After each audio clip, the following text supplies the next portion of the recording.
Hello and welcome back to another video. तो आज की वीडियो में हम एक और ब्लॉग वॉक थ्रू करने वाले हैं। वैसे तो ये ब्लॉग काफ़ी पुराना है। It's published by Uber and let's quickly jump into the blog. Okay, तो ये ब्लॉग पब्लिश्ड है 8 सितंबर 2015 का। तो more than a decade now, but let's see how Uber, which all problem Uber faced and decided to migrate to service-oriented architecture from monolith. So this blog is titled Service-Oriented Architecture: Scaling the Uber Engineering Code Base as We Grow. Okay, तो शुरू करते हैं। Like many startup, Uber began its journey with monolith architecture built for single offering in a single city. At this time, all of the Uber was Uber Black option and our world was San Francisco. Having one code base seemed clean at the time and solved our core business problems, which included connecting drivers from riders, billing, and payment. It was reasonable back then to have all of Uber's business logic in one place. As we rapidly expanded into more cities and introduced new products, this quickly changed. सही बात है। तो शुरुआत में केवल एक ही city में ऊबर ऑपरेट करते थे and then they have simply riding billing and payments feature initially. As core domain model grew and new features were introduced, our component became tightly coupled, and enforcing encapsulation made separation of concern difficult. Okay, continuous integration turned into liability because deploying a code base meant deploying everything at a once. या तो monolithic में issue वही है कि सब कुछ आपको एक ही साथ डिप्लॉय करना पड़ेगा। Our engineering team experienced rapid growth and scaling, which not only meant handling more requests but also handling a significant increase in developer activity. Adding a new feature, fixing bugs, and resolving technical debt all in single wrapper became extremely difficult. Travel knowledge uh, was required for attempting to make a single change. तो ये कुछ issues थे which were faced initially, and then they decided to move to a service oriented architecture. We decided to follow the lead of the other hypergrowth companies, Amazon, Netflix, SoundCloud, Twitter, and others, and break up our monolith into multiple code bases from a service oriented architecture.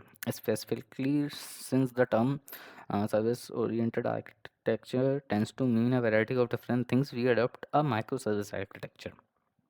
This design pattern enforces the development of a small service dedicated to specific well encapsulated domain areas, which each service can be therefore written in own language and framework, which can have its own database or lack of therefore. I think ये एक diagram है different services का कि user service हो गई, trip service, payments, product cities, documents, background checks and everything. Migrating from monolith codebase to distributed SOA solved many of our problems, but it created few new ones as well. These problems fall into three main areas: obviousness, safety, and resiliency. Obviousness: with the 500 plus services, finding a appropriate service becomes arduous. Once identify how to utilize the service is not obvious since each microservice is structured its in own way. Services providing REST or RPC endpoint typically offer weak contract. And in our case, these contract has been greatly between microservices. Okay, तो हाँ, like यहाँ पे issue क्या है कि जैसे they have mention 500 plus services, तो which is a huge number, और इनका कॉन्ट्रैक्ट बिकॉज एपीआई जो भी है वो जेसन रिटर्न कर रही है, तो you can not enforce that it should return something. तो आई थिंक ये एक इशू था. Adding JSON schema to a REST API can improve safety, but the process of developing against the service, but as it is not trivial to write or maintain. Finally, these solution do not provide any guarantee regarding fault tolerance or latency. Therefore, no standard way to handle client-side timeouts and outages, or ensure an outage of one service does not cause cascading outages. The overall resiliency of system would be negatively impacted by these weaknesses. As one developer to put it, we encountered our monolithic API to distributed monolithic API. Hmm. It has become clear that we need a standard way of communication that provide type safety, validation, and fault tolerance. Our goals include simple ways to provide client libraries, cross-language support, turnable default timeouts, and retry policy, efficient testing and development. तो basically ये तीन चार चीज़ें हैं should be there in each API. तो okay, at this stage in our hyper growth, Uber engineers should continue to evaluate technologies and tools to fit our goals. One thing we do know is that an existing interface definition language that provide lot of pre-built tooling from day one is ideal. Okay, we evaluated the existing tools and found that Apache Thrift meet our need best. Okay, Apache Thrift software framework for scalable cross-language service development combines software stack with a code generation engine to build services that work efficiently and seamlessly between C++, Java, Python, PHP, and a whole lot of other languages. Okay, तो ये एक software है जो कि cross language service development के काम में आता है. Cool. Okay, Thrift is set of libraries and tools for building scalable cross language services. To accomplish this, the data types and service interfaces are defined in language agnostic file. Then code is generated to abstract and transport encoding of RPC messages between services written in all languages we support. Okay. In addition to Thrift, we are creating lifecycle tooling to publish these clients for packaging systems such as pip for Python and npm for Node. Discovering and contributing to services then become manageable task. Service client also act as learning tool in addition to docs and wiki. Okay. The most compelling argument of Thrift is its safety. Thrift guarantees their safety by binding service to use strict contracts. I think by safety they mean type safety.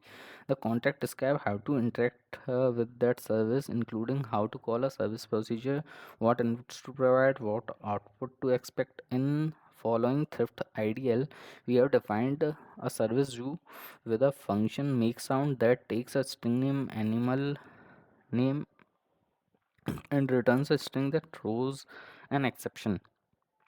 Adhering to a strict contract means less time is spent figuring out how to communicate with the service and dealing with the serialization. In addition, as a microservice evolves, we do not have to worry about interfaces changing suddenly and are able to deploy services independently from consumer. This is very good news for Uber engineers. We are able to move on to the other projects tools since they've solved our problems of safety out of the box. Resilience. Lastly, we draw inspiration for from fault tolerance and latency libraries and other companies facing similar challenges, such as Netflix has Tricks library and Twitter's Finangle library to tackle all the problem with resiliency. With those libraries in mind, we wrote libraries that ensure clients are able to deal with failure scenario successfully, which will be discussed more in future posts. Okay.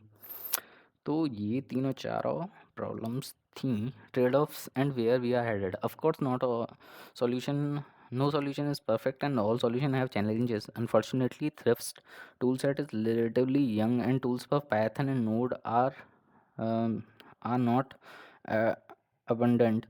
There is risk that lot of time will be invested in creating these tools. Additionally, there is no high level support of headers. Authentication, cross service tracing, for example, are two challenges. Problem doing high level metadata would be passed in every time. Okay, dismantling our well worn monolith has been long time coming. While it has been a key component that enabled our explosive growth in past, it has grown cumbersome and difficult to scale further and maintain.